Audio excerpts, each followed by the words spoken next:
Good morning बच्चों। आज की इस वीडियो सेशन में हम लोग वन वर्ड्स की चर्चा करेंगे। आज का हमारा ये जो वीडियो सेशन होगा आगे आने वाले एग्जाम्स के लिए काफी इंपॉर्टेंट होंगे।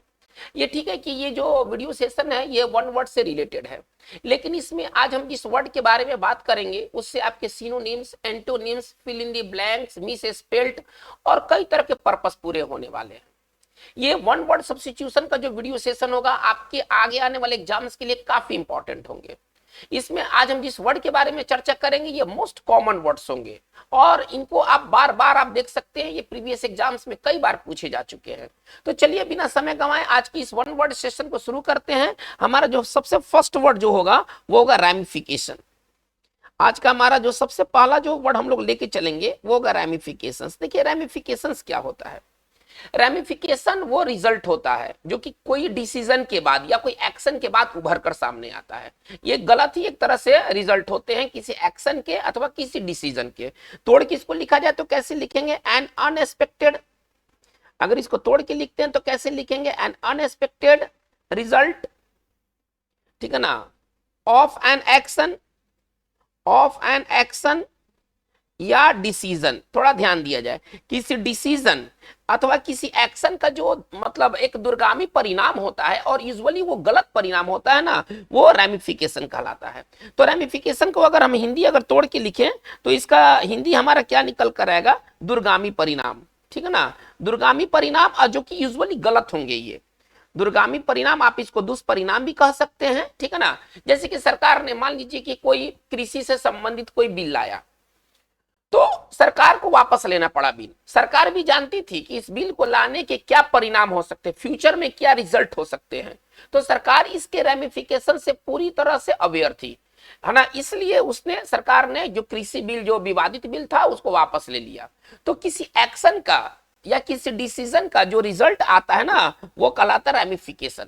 चलिए, रैमिफिकेशन का मतलब होता है दूरगामी परिणाम और ये परिणाम यूजुअली गलत होते हैं। चलिए हम लोग अगला जो वर्ड लेके चलते हैं, सॉरी, हम जो नेक्स्ट जो वर्ड लेकर मूव चल रहे हैं, हमारा जो नेक्स्ट वर्ड है वो है रैम्पेंट। देखिए रैम्पेंट क्या होता है, कोई चीज यदि रैम्पेंट है तो वो इस तरह से फैल गया है कि अब वो काबू से बाहर हो गया है। यानी कि कोई चीज अगर इस तरह से फैल जाए कि उसे काबू नहीं किया जा सकता है, वो बेकाबू हो जाए, वो व्याप्त हो जाए, कण में बस जाए, तो वो चीज रैम्पेंट होता है। और इसका भी प्रयोग हम गलत मामलों में करते हैं। कैसे इसको तोड़ के लिखेंगे, अनकंट्रोलेबली स्प्रेड। इसको हम तोड़ के कैसे कहेंगे कि कोई चीज इस तरह से फैल जाए कि उसे कंट्रोल अब नहीं किया जा सके, तो वो चीज रैम्पेंट होता है। चलिए इसका हिंदी क्या, अगर हिंदी के बारे में बात करते हैं, अगर इसके सरल हिंदी के बारे में बात करते हैं तो इसको हम लिख सकते हैं अनियंत्रित, ठीक है ना, अनियंत्रित रूप से फैला हुआ, अनियंत्रित रूप से फैला हुआ। छोटा अगर हिंदी लिखते हैं तो लिख सकते हैं बेकाबू अथवा व्याप्त। ठीक है ना, कोई चीज इस तरह से हो गया है कि अब उसे आप रोक नहीं सकते। जैसे हमारे समाज में आज भ्रष्टाचार इस तरह से फैल गया है कि आप उसे अब आप ला बना ले, बहुत बड़ा कानून ला दे, आप गवर्नमेंट एजेंसी को पीछे लगा दे, लेकिन अब भ्रष्टाचार रुकने वाला नहीं है।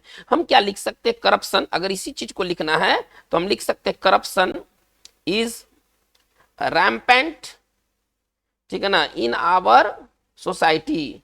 हमारे समाज में जो है ना वो करप्शन इस तरह से फैल गया है कि अब इसे आप नियंत्रित नहीं कर सकते हैं। तो रैम्पेंट का मतलब ये होता है अनियंत्रित रूप से फैला हुआ। चलिए अब लोग हम नंबर 3 की ओर आगे मूव करते हैं। तो हमारा जो तीसरा वर्ड मिलता है वो होता है रैप्रोचमेंट। वो होता है रैप्रोचमेंट, ठीक है ना। चलिए रैप्रोचमेंट का मतलब क्या होता है, देखिए पहले आप दुश्मन थे, फिर से आप दोस्त हो गए, फिर से आप मित्र हो गए।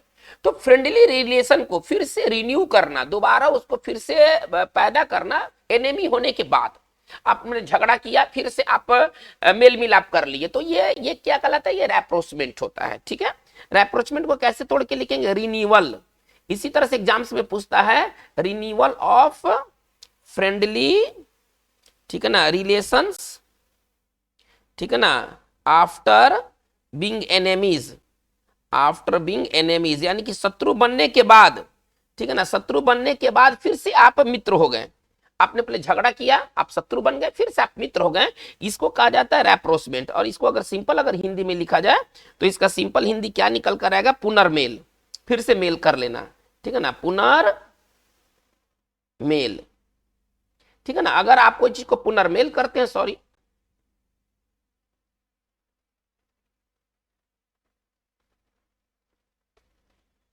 इसको हम इस तरह से लिख सकते हैं, पुनर्मेल। चलिए, तो ये रैप्रोचमेंट होता है। रैप्रोचमेंट का मतलब क्या होता है कि आप फ्रेंडली रिलेशन को फिर से आप स्टार्ट करते हैं झगड़ा करने के बाद, दुश्मन होने के बाद। चलिए, रैप्रोचमेंट का मतलब होता है पुनर्मेल। हम बात को आगे बढ़ाते हैं, नंबर 4 की ओर आते हैं। चलिए, अब हमारा जो हमारा जो अगला वर्ड है वो है रेटिफाई। चलिए, देखिए, रेटिफाई का मतलब क्या होता है, किसी एग्रीमेंट को, ठीक है ना, आप सिग्नेचर करते हैं और साइन करके ना उसको वैलिड बनाते हैं। मान लीजिए कि कोई कागज है, उस पर कुछ लिखा हुआ है, देखिए अभी तक उसका कोई वैल्यू नहीं है जब तक कि उस पर फाइनल सिग्नेचर नहीं हो जाता है। एक कागज जिस पर कुछ लिखा हुआ है उसका कोई वैल्यू नहीं है, तो आप क्या करते हैं, आप उसको साइन करके उस पर सिग्नेचर करके आप किसी चीज को ना ये क्या करते हैं, उसको वैलिड बनाते हैं। तो ये रेटिफाई का मतलब क्या होता है, ठीक है ना, टू मेक, अगर इसको तोड़ के लिखा जाए, to make an agreement, to make an agreement valid by signing on it, by signing on it. इसका मतलब क्या होता है, देखिए ये इसका यही वन वर्ड है, इतने बड़े फ्रेज का वन वर्ड क्या, टू मेक एन एग्रीमेंट। आप किसी एग्रीमेंट पर सिग्नेचर करके, ठीक है ना, आप उसको वैलिड बनाते हैं, ठीक है ना, इसको कहते हैं रेटिफाई। तो अगर आप किसी चीज को रेटिफाई करते हैं तो आप उसको क्या करते हैं, अनुमोदन करते हैं। इसका मतलब सिंपल अगर भाषा में कहें तो वैध बनाना या अनुमोदन करना, या अनुमोदन करना। अनुमोदन करने या वैध बनाने का तात्पर्य क्या है कि आप किसी एग्रीमेंट पर सिग्नेचर करके आप उसको जायज बनाते हैं। चलिए, तो ये रेटिफाई होता है, इसी से बनता है रेटिफिकेशन, है ना, किसी ट्रीटी का, किसी एग्रीमेंट का ना रेटिफिकेशन होता है। चलिए, हम लोग वर्ड को आगे लेके चलते हैं। तो हमारा जो 5 जो वर्ड है वो है रिबट। देखिए, रिबट का मतलब क्या होता है, देखिए अगर आप किसी चीज को रिबट करते हैं तो आप उसको ना गलत साबित करते हैं, ठीक है ना, to prove a statement wrong. इसको अगर हम एक्सप्लेन करके लिखे तो कैसे लिखेंगे, to prove a statement wrong. आप किसी स्टेटमेंट को गलत करार देते हैं तो आप उसको रिबट करते हैं। रिबट का राइट हिंदी क्या होगा, खंडन करना। अगर आप किसी चीज का खंडन करते कि चीज ऐसा नहीं है तो आप उसको रिबट करते हैं, ठीक है ना। टू मेक ए स्टेटमेंट या to prove a statement wrong, आप किसी स्टेटमेंट को ना रॉन्ग साबित कर देते हैं, तो ये रिबट कहलाता है। चलिए, हम लोग बात को आगे लेके चलते हैं, नंबर 6। चलिए, देखिए इसमें एक वर्ड है रिकोनाइसेंस। रिकोनाइसेंस क्या होता है, रिकोनाइसेंस, देखिए ये रिकोनाइसेंस क्या होता है, आप क्या करते हैं कि मिलिट्री पर्पस से, है ना, किसी क्षेत्र का ना ये पूरा इंफॉर्मेशन गैदर किया जाता है। कभी कभी आप देखते हैं कि जब मिलिट्री क्या करती है कि अपने दुश्मन देश के क्षेत्र को ना वो पूरा एकदम निगरानी करती है और उसके बारे में ना वो सूचना इकट्ठा करती है।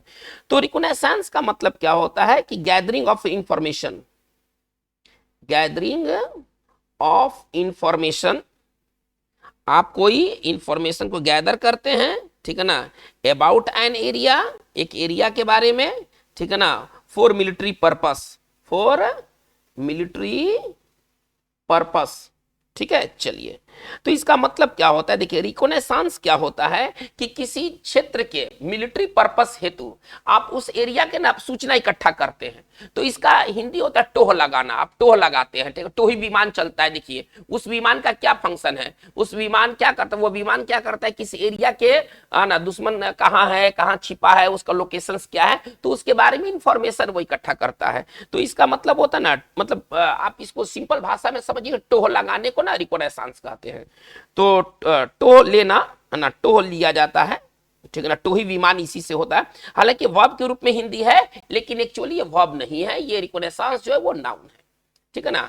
या आप इसको सिंपल भाषा में आप कह सकते हैं छानबीन, किस एरिया का छानबीन किया जाता है, ठीक है ना, किस एरिया का छानबीन किया जाता है। चलिए, तो इसका जो सरल हिंदी हम क्या लिखेंगे, इसका हिंदी होगा टोहना, टोह लेना, ठीक है ना।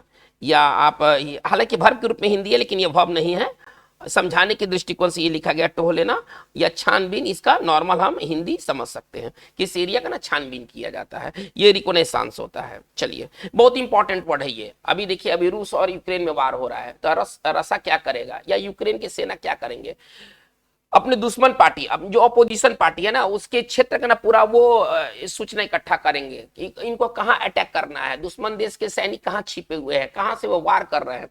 तो इस तरह के जो प्रोसेस होते हैं, इंफॉर्मेशन को गैदर किया जाता है, और इसके लिए जो वर्ड है ना वो रिकोनाइसेंस है। चलिए हम लोग आगे बढ़ते हैं, नंबर 7 की ओर आते हैं। बहुत इंपॉर्टेंट ये सारे वर्ड्स हैं एग्जाम दृष्टिकोण से। देखिए, ये केवल सिनोनिम्स एंटोनिम्स ही नहीं, ये आपके जैसे अब इस तरह के वर्ड के लिए ना मिस स्पेल्ड भी बहुत मायने रखते हैं। अगर इस तरह का वर्ड को 4 बार लिख दिया जाए तो आप पकड़ नहीं पाइएगा कि कौन सा राइट स्पेलिंग है। राइट स्पेलिंग पकड़ने के लिए इसके बारे में जानकारी जरूरी है। अगर कोई स्टूडेंट इसको नहीं देखा है और उसको और कहा जाए कि इसका सही स्पेलिंग क्या होगा, तो बिना देखे सही स्पेलिंग को कैच करना लगभग नामुमकिन है। ठीक है ना। चलिए अब हम आगे बढ़ते हैं। रेक्टिफाई, हमारा अगला जो वर्ड है वो है रेक्टिफाई। देखिए, रेक्टिफाई का मतलब क्या होता है, किसी गलत चीज को ना सुधार करना, है ना, टू मेक करेक्शन। इसको सिंपल भाषा में समझिए, टू मेक करेक्शन, है ना, संशोधन करना, सुधार करना को ना रेक्टिफाई कहते हैं। तो रेक्टिफाई का अगर हिंदी की अगर हम बारे में बात करें तो इसका हिंदी होगा सुधार करना, संशोधन करना। सुधार करना आप समझ सकते हैं, किसी गलत चीज का करेक्ट करना रेक्टिफाई कहलाता है। चलिए हम लोग आगे की ओर बात को लेके चलते हैं, नंबर 8। तो रेक्टिफाई भी बहुत इंपॉर्टेंट वर्ड, ये सब यूज के वर्ड हैं। ये सारे जो जितने मैं वर्ड्स के चर्चा कर रहा हूं ये सारे यूज के वर्ड्स हैं। इनसे synonyms, antonyms, fill in the blanks, कई तरह के पर्पस पूरे होने वाले हैं। चलिए हमारा अगला वर्ड है रिकुपरेशन। चलिए हमारा अगला जो वर्ड है वह है रिकुपरेशन। देखिए, रिकुपरेशन क्या होता है। री मतलब दोबारा, आप इसको रूट वर्ड पर जाइएगा तो दोबारा, मतलब इसका मतलब क्या होता है कि आप किसी रोग से चंगा होते हैं, किसी रोग से ठीक होने की प्रक्रिया को ना रिकुपरेशन कहते हैं। रिकुपरेशन को हम कैसे कहेंगे, रिकवरी ऑफ हेल्थ, है ना, मतलब सिंपल भाषा में अगर कहा जाए तो रिकवरी ऑफ हेल्थ को ना रिकुपरेशन कहते हैं। रिकवरी ऑफ हेल्थ, ठीक है ना, आफ्टर बीइंग इल, आफ्टर बीइंग इल, यानी कि इसका मतलब क्या है कि बीमार होने के बाद जो आप स्वास्थ्य को पाते हैं, है ना, तो वो रिकुपरेशन कहलाता है। आप इसको सिंपल भाषा में कह सकते हैं स्वास्थ्य लाभ, आप इसको सिंपल भाषा में कह सकते हैं स्वास्थ्य लाभ, स्वास्थ्य लाभ अथवा चंगापन। व्यक्ति, है ना, किसी रोग से ना पुनः फिर चंगा होता है, तो चंगापन या स्वास्थ्य लाभ का जो वर्ड है ना वो है रिकुपरेशन। चलिए हम लोग बात को हम लोग आगे लेके बढ़ते हैं। तो हमारा जो नेक्स्ट जो वर्ड है रिकुपरेशन के बाद वो भी बहुत इंपॉर्टेंट वर्ड है। देखिए, हमारा अगला जो वर्ड है वो है रेफरेंडम। रेफरेंडम क्या होता है, रेफरेंडम। चलिए, बहुत इंपॉर्टेंट वर्ड है रेफरेंडम। देखिए, रेफरेंडम का मतलब क्या होता है, एक इवेंट होता है जिसमें कि लोगों को वोटिंग कराया जाता है, लोगों से वोटिंग कराया जाता है किसी इंपॉर्टेंट इशू को लेकर के। जैसे कि देखिए, अब ये इंग्लैंड में क्या हुआ कि ब्रिटेन जो होगा यूरोपीय यूनियन में रहेगा या यूरोपीय यूनियन से बाहर हो जाएगा। आयरलैंड को ब्रिटेन का हिस्सा बनना चाहिए या यूके का हिस्सा बनना चाहिए, नहीं बनना चाहिए, इन मामलों पर क्या किया गया, रेफरेंडम किया गया। स्विट्जरलैंड एक ऐसा देश है जहां पर हर इंपॉर्टेंट इशू पर ना रेफरेंडम कराया जाता है। तो रेफरेंडम को हम कैसे लिखेंगे, है ना, एन इवेंट इन विच, ठीक है ना, people vote on important issues. इसका हिंदी क्या निकलेगा, देखिए सरल इसका हिंदी है, इतना बड़ा जो ये हमारा फ्रेज है इसका सरल हिंदी है जनमत, है ना, लोगों से जनमत कराया जाता है। अभी रसा ने जनमत कराया कि यूक्रेन के इस जो जीता हुआ जो क्षेत्र है उसको रूस के अंदर मिलाया जाए या नहीं मिलाया जाए, तो ये रेफरेंडम होता है। बहुत इंपॉर्टेंट वर्ड है ये, ठीक है ना। चलिए हम लोग बात को हम लोग आगे लेके चलते हैं। रेफरेंडम के बाद हमारा अगला जो वर्ड है वह है रिमिशन। हमारा जो नेक्स्ट वर्ड है वह है रिमिशन। रिमिशन का मतलब क्या होता है, थोड़ा सा बहुत ही इंपॉर्टेंट वर्ड है। रिमिशन का मतलब क्या होता है कि देखिए, अगर आपका व्यवहार अच्छा है तो जेल के जो सजा जो दिया जाता है ना उसमें कटौती कर दिया जाता है। अगर आपका सब कुछ अच्छा है, जेल मैनुअल को आप फॉलो करते हैं, उसके रूल्स को आप फॉलो करते हैं, तो जितना आपको सजा दिया जाता है ना उसमें कुछ कटौती करके आपको पहले छोड़ दिया जाता है। मान लीजिए किसी व्यक्ति को 5 साल का कारावास मिला, लेकिन उसका सब कुछ अच्छा रहा, जेल में उसका बिहेवियर अच्छा रहा, रिकॉर्ड अच्छा रहा, तो उसको पता चलेगा कि 4.5 साल में उसको छोड़ दिया गया, 2 महीना पहले ही छोड़ दिया गया है ना, सजा पूरा होने से 2 महीना पहले, 6 महीना पहले छोड़ दिया जाता है ना, तो उस व्यक्ति को क्या दिया जाता है, रिमिशन दिया जाता है। चलिए इसको हम कैसे तोड़ के लिखेंगे, रिडक्शन मतलब कमी इन है ना प्रिजन टर्म, ठीक है ना, on account of good behaviour. चलिए on account of good behaviour, तो जेल के सजा में जो कमी लाई जाती है ना उसको रिमिशन कहा जाता है, ठीक है ना। इसके लिए अगर हिंदी के बारे में बात करें तो इसका हिंदी क्या होगा, है ना, मतलब कि सजा में कमी, सजा में जो कमी लाई जाती है ना इसको रिमिशन कहा जाता है। चलिए अब हम लोग आगे की ओर बात को लेके चलते हैं, नंबर 11। ये रिमिशन भी बहुत इंपॉर्टेंट वर्ड है। देखिए रेंडेजवू क्या होता है, हमारा अगला वर्ड है रेंडेजवू, बहुत इंपॉर्टेंट वर्ड है। देखिए ये मीटिंग प्लेस है ना, एक वैसा जगह जहां पर सभी आकर के इकट्ठे होते हैं, सभी आकर के मिलते हैं, वो मीटिंग पॉइंट को ना रेंडेजवू कहते हैं। चलिए इसको हम इस सिंपल भाषा में समझ सकते हैं, मीटिंग पॉइंट या मीटिंग प्लेस, ठीक है ना, जहां पर सभी इकट्ठा होते हैं ना, जैसे कि चाय का दुकान। अब चाय का दुकान क्या हो जाता है, गांवों में शहरों में वो क्या होता है, एक पॉपुलर वो रेंडेजवू है, एक अड्डा है ना, जहां पर लोग आकर के भेंट करते हैं। या इसको हम ऐसे कर सकते हैं कि a place where people meet, इसको तोड़ के लिखेंगे तो कैसे लिखेंगे, a place where people meet, एक वैसा जगह जहां पर लोग आकर के मिलते हैं वो रेंडेजवू कहलाता है। इसको आप अड्डा या ठिकाना कह लीजिए, अड्डा या ठिकाना कह लीजिए, तो ये रेंडेजवू होता है। चलिए हम लोग आगे की ओर बढ़ते हैं, नंबर 11 की ओर बढ़ते हैं। ये रेंडेजवू भी काफी इंपॉर्टेंट वर्ड है, आपको बार बार ये वर्ड देखने को मिलेंगे। देखिए रिपारेशन क्या होता है, हमारा अगला जो वर्ड है ना वो है रिपारेशन। देखिए रिपारेशन क्या होता है इसको पहले समझा जाए। देखिए अगर कोई वार में कोई अगर देश जीत जाता है तो वह हारे हुए देश से अपने नुकसान का मुआवजा लेता है, इसको रिपारेशन कहते हैं। जैसे कि सेकेंड वर्ल्ड वार हुआ, सेकेंड वर्ल्ड वार में जर्मनी हार गया और अमेरिका और रूस ने जर्मनी से वसूली किया इसके पूरे नुकसान का, तो उसमें जर्मनी का विभाजन हो गया, पूर्वी जर्मनी पश्चिमी जर्मनी, चलिए इतिहास की बातें हैं। तो हम इसको रिपारेशन को कैसे तोड़ के लिखेंगे, ठीक है ना, कंपेंसेशन, ठीक है ना, पेड बाई है ना द डिफीटेड कंट्री।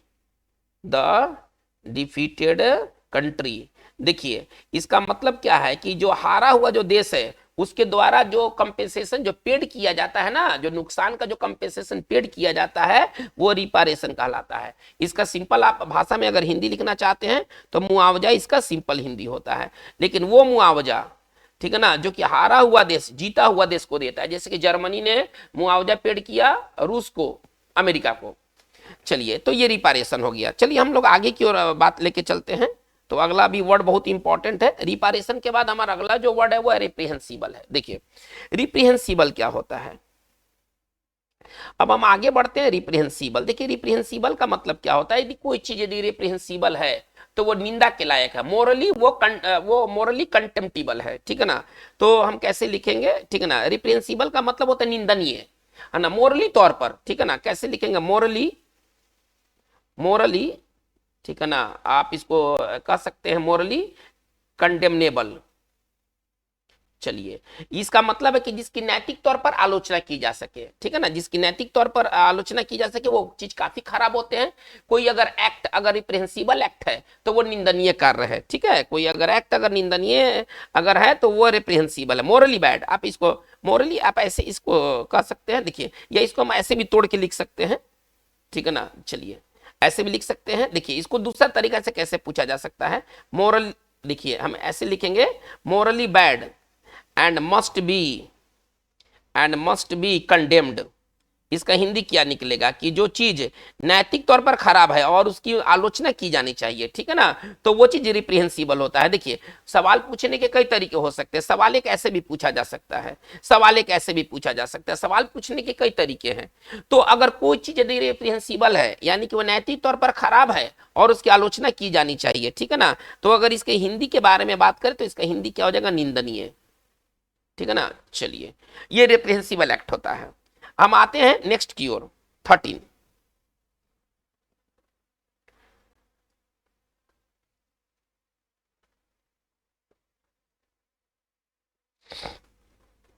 चलिए अब हम आते हैं 13 की ओर। रिप्रेंसिबल के बाद हमारा अगला वर्ड है रेवरी। देखिए रेवरी का मतलब क्या होता है, अगर आप रेवरी करते हैं इसका मतलब आप दिन में ही सपना देखते हैं, डे ड्रीमिंग। इसके लिए जो एक्सप्लेनेशन है वो किस तरह से है, ये कुछ नहीं।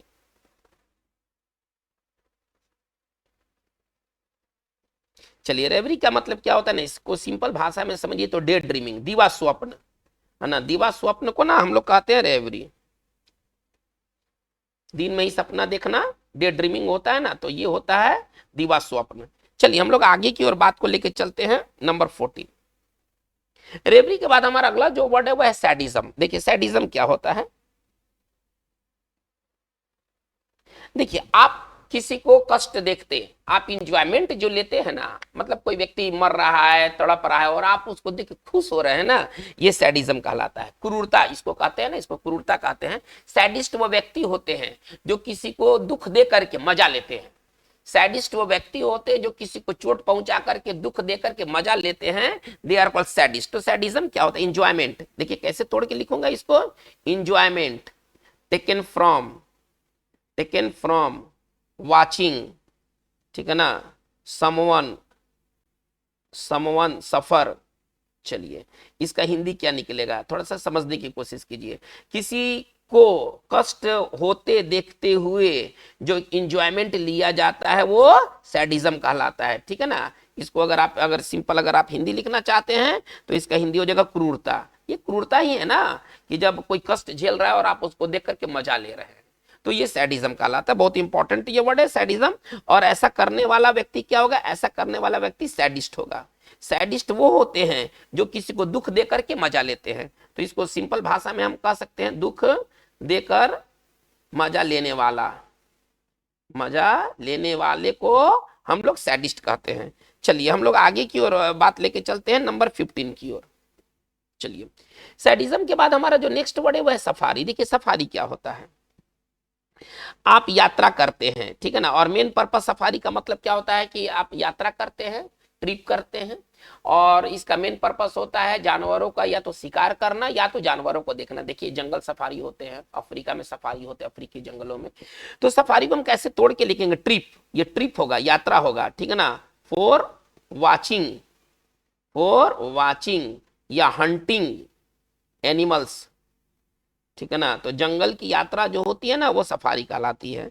आप इसको ऐसे समझिए, जो जंगल की यात्रा होती है ना,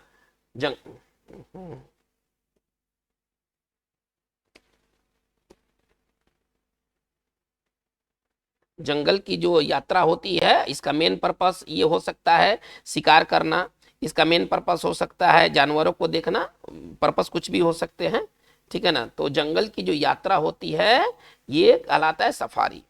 चलिए हम लोग बात को आगे की ओर ले चलते हैं।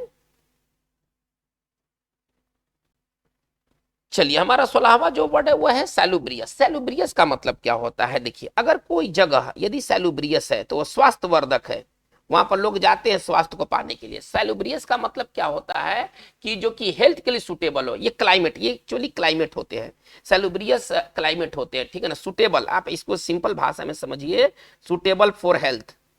यदि कोई माहौल, कोई अगर क्या कहते हैं, कोई अगर क्लाइमेट यदि सैलुब्रियस है यानी हेल्थ के लिए सूटेबल है, इसका आप सिंपल अगर हिंदी लिखना चाहते हैं तो इसका हिंदी लिख सकते हैं स्वास्थ्यवर्धक, स्वास्थ्यवर्धक, ठीक है ना। यदि कोई जगह है ना, जैसे कि सैलुब्रियस क्लाइमेट होते हैं माउंट, ये जितने भी आप देखेंगे क्या कहते हैं हिल स्टेशन, यहाँ पर कौन से मौसम पाए जाते हैं, सैलुब्रियस क्लाइमेट होते हैं।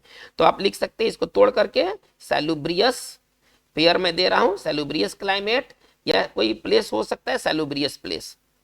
चलिए हम लोग बात को आगे लेके चलते हैं, नंबर 17 में।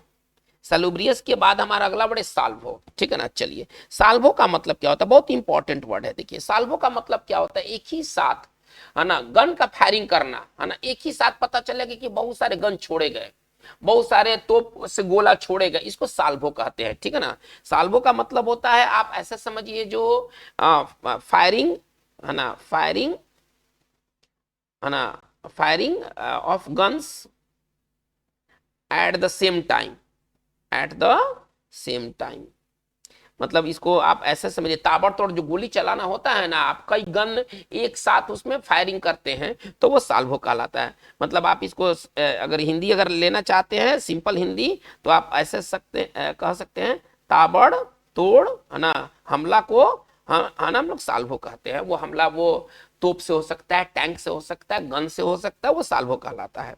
चलिए हम लोग बात को आगे लेके मूव करते हैं। नंबर 18, चलिए देखिए स्कैवेंज क्या होता है। एक हमारा अगला वर्ड स्कैवेंज। आप किसी कूड़े कचड़े में कुछ ढूंढते हैं कि कुछ अच्छा चीज मिल जाए, इसको स्कैवेंज कहते हैं। तो इसको हम कैसे लिखेंगे, सर्च थ्रू, सर्च थ्रू, ठीक है ना, वेस्ट है ना, फॉर समथिंग यूजफुल, ठीक है ना, या यूजफुल थिंग्स। चलिए इसका आप इससे क्या समझ रहे हैं, देखिए आप सर्च करते हैं, ठीक है ना, आप वेस्ट कूड़े कचड़ों में आप सर्च करते हैं कि कोई काम का चीज मिल जाए, इस खोज करने को कहते हैं स्कैवेंज। और ऐसे जानवर जो कूड़े कचड़ों में खाना खोजते हैं ना, जैसे कौवा है ना, ये स्कैवेंजर कहलाते हैं। स्कैवेंजर कौन होते हैं, जो कूड़े कचड़ों के ढेर में कुछ उपयोगी सामान खोज लेते हैं, वो स्कैवेंजर कहलाते हैं।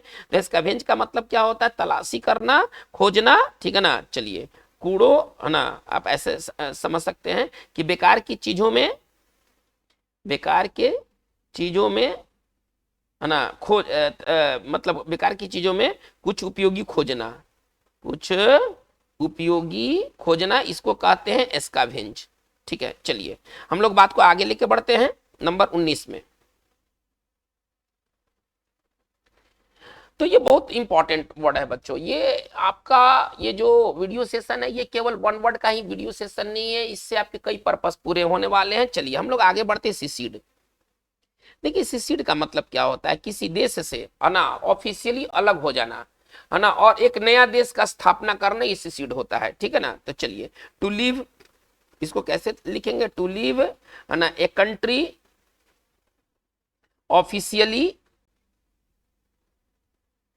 ठीक है ना, किसी देश से अलग हो जाना, आप ऐसे समझिए किसी देश से अलग हो जाना सिसीड कहलाता है। और एक स्वतंत्र देश के रूप में स्थापित करना, तो किसी है ना देश से अलग होना, ये क्या कहलाता है, ये सिसीड होता है। जैसे कि देखिए पहले यूएसएसआर था, यूएसएसआर से कई देश अलग हो गए, तो कई देश क्या किए, सिसीड किए, अपने आप को सिसीड किए, और एक स्वतंत्र देश के रूप में वह स्थापित हुए। तो अगर देश अगर किसी देश को छोड़ करके, to leave a country officially, ठीक है ना, एंड इसको और बढ़ा देते हैं, and become an independent country, and become and independent country, इसको कहते हैं सिसीड। ये मतलब किसी देश से अलग हो जाना, जैसे भारत से नागालैंड, पंजाब, पूर्वोत्तर के कई राज्य ना, ये सब क्या होना चाहते हैं, सिसीड होना चाहते हैं, अब केंद्र से अलग होना चाहते हैं, और एक वो स्वतंत्र देश के रूप में स्थापित होना चाहते हैं। तो भारत में भी आज माहौल ऐसा बन रहा है जिसमें कि कई राज्य अपने आप को केंद्र से अलग होकर के एक नए देश के रूप में स्थापित होना चाहते हैं। चलिए तो ये सिसीड है। चलिए हम लोग आगे बात को लेके चलते हैं। हमारा अगला जो वर्ड है वो है सीडेंट्री। देखिए सीडेंट्री का मतलब क्या होता है, यदि कोई जॉब, यदि सीडेंट्री जॉब है तो इसका मतलब है कि वह बैठकर करने वाला है, ठीक है ना। कोई वर्क यदि सीडेंट्री वर्क है, इसका मतलब है कि वह काम बैठकर करने वाला है। तो इसका हम इसको तोड़ के लिख सकते हैं, connected with seating, connected with seating, जो बैठकर किया जाए, ठीक है ना। खास तौर पर कोई काम है ना बैठकर किया जाने वाला कोई काम को हम सीडेंट्री कहते हैं। बैठकर किया जाने वाला कार्य जो होता है ना, वो सीडेंट्री कहलाता है। जैसे कि आप अगर एक सिंपल सा अगर उदाहरण देते हैं तो हम लिख सकते हैं टेलरिंग, है ना, जो सिलाई का काम कैसा काम है, टेलरिंग इज अ सीडेंट्री, है ना, जॉब या वर्क, हम इसको जो भी कह सकते हैं कि जो सिलाई का काम है वो कौन सा काम है, वो बैठकर किया जाने वाला काम है। सीडेंट्री वर्क उस वर्क को कहते हैं जिस वर्क में व्यक्ति काम बैठकर करता है। जैसे कलर का काम कौन सा काम है, कलर का काम एक सीडेंट्री वर्क है। जबकि जो एजेंट होते हैं, जो एक जगह से दूसरे जगह घूमते हैं, उनका एक जॉब सीडेंट्री जॉब नहीं है। चलिए हम लोग आगे बात को बढ़ते हैं लेकर के। चलिए, हमारा अगला जो वर्ड है वह सेमिनरी है। सेमिनरी क्या होता है? देखिए, सेमिनरी एक कॉलेज होता है, एक संस्था होता है जहां पर पृष्ठ को, पुजारी को प्रशिक्षित किया जाता है। पुजारियों का जो कॉलेज या संस्थान होता है ना, उसको सेमिनरी कहते हैं। सेमिनरी को तोड़ के कैसे लिखेंगे? ठीक है ना, a college where priest are trained, ठीक है ना। चलिए, तो इसका अगर हम इसको सिंपल भाषा में अगर हम तोड़ के लिखना चाहते हैं तो हम कैसे लिखेंगे? एक वैसा जगह जहां पर पुजारियों को प्रशिक्षित किया जाता है, पुजारियों को प्रशिक्षित करने वाला जगह,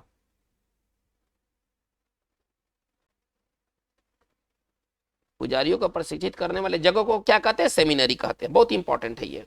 चलिए, हम लोग आते हैं नेक्स्ट की ओर। चलिए, साइनो की ओर। देखिए, साइनो की ओर एक जॉब होता है, ठीक है ना। एक साइनो की ओर एक वर्क होता है, एक जॉब होता है जिसमें काम कुछ भी नहीं है और पैसे बहुत ज्यादा है। वैसा काम जिसमें कि आपको कोई खास काम नहीं करना है, little work but high payment. जैसे कि राज्यपाल का जॉब, आप देखिएगा, राष्ट्रपति का जॉब, इनके पास अगर दूसरे के अगर एस्पेक्ट में देखा जाए तो काम ना के बराबर है। काम तो ये भी करते हैं, ऐसा नहीं है, लेकिन अगर हम कहें कि मुख्यमंत्री की तुलना में, प्रधानमंत्री की तुलना में ये कम सक्रिय रहते हैं, ठीक है ना। तो काम इनके पास लगभग ना के बराबर है, लेकिन इनके वेतन जो है ना, वेतनमान सुविधाएं बहुत ज्यादा है। तो सैनिक की ओर जॉब कौन सा जॉब होगा? लिटिल और नो वर्क, लिटिल और नो वर्क। काम या तो ना के बराबर है बट हाई सैलरी। तो ये जो चीज होता है ना, ये साइनेक्योर जॉब होता है। एक ये जॉब के लिए आता है और इसको आप कह सकते हैं चैन की नौकरी, है ना। काम कुछ भी नहीं है और पैसे बहुत ज्यादा हैं, तो ये जो जॉब होगा वो साइनेक्योर जॉब होगा। चलिए, हम लोग बात को हम लोग आगे लेके कैरी करते हैं। चलिए, साइनेक्योर के बाद हमारा अगला जो वर्ड है वह है सोलिसिज्म। बहुत इंपॉर्टेंट, ये टॉप क्लास का ये चीज है सोलिसिज्म। देखिए, सोलिसिज्म क्या होता है? भाषा में जो अशुद्धि होती है, जैसे ग्रामर की अशुद्धि, स्पेलिंग की अशुद्धि, तो इस अशुद्धि को कहते हैं सोलिसिज्म। सोलिसिज्म केवल लैंग्वेज में, अगर मैथ में गलती हो गया तो वो सोलिसिज्म नहीं कहलाएगा, लेकिन इंग्लिश में गलत हो जाए, हिंदी में गलत हो जाए, तो भाषा संबंधी जो अशुद्धियां होती है ना, वो सोलिसिज्म कहलाता है। इसको कैसे लिखेंगे? एरर। इसको सिंपल भाषा में हम ऐसे लिखेंगे, एरर, ठीक है ना, इन लैंग्वेज में जो अशुद्धियां होती है ना, उसको कहते हैं सोलिसिज्म, ठीक है। तो इसको अगर हम सिंपल भाषा में तोड़ के लिखा जाए तो इसको हम समझते हैं भाषा संबंधी अशुद्धि। भाषा संबंधी अशुद्धि को ना सोलिसिज्म कहते हैं। चलिए, इसके बाद हम आगे लेके चलते हैं। 2 वर्ड्स अभी हमारे पास अभी और है, इसको 25 का इसको वीडियो सेशन में कंप्लीट करना है। चलिए, तो हम बात को आगे लेके चलते हैं। 24, ये पेनल्टीमेट हमारा वर्ड है। देखिए, सोविनीर हमारा अगला वर्ड है ना, बहुत इंपॉर्टेंट है। सोविनीर, सोविनीर क्या होता है? एक वैसा चीज जो स्मृति के रूप में रखा जाए, है ना। कोई भी चीज, जैसे कि अगर हम स्मृति के तौर पर रखते हैं, जैसे कि किसी व्यक्ति को मेडल मिला, ट्रॉफी मिला, तो मेडल और ट्रॉफी देखिएगा कि उसके घर में लगे हुए हैं, रखे जाते हैं स्मृति के तौर पर। ये इसको कहते हैं ना सोविनीर। सोविनीर क्या होता है? ठीक है ना, समथिंग, ये ऐसा कुछ भी हो सकता है, ठीक है ना, केप्ट एज ए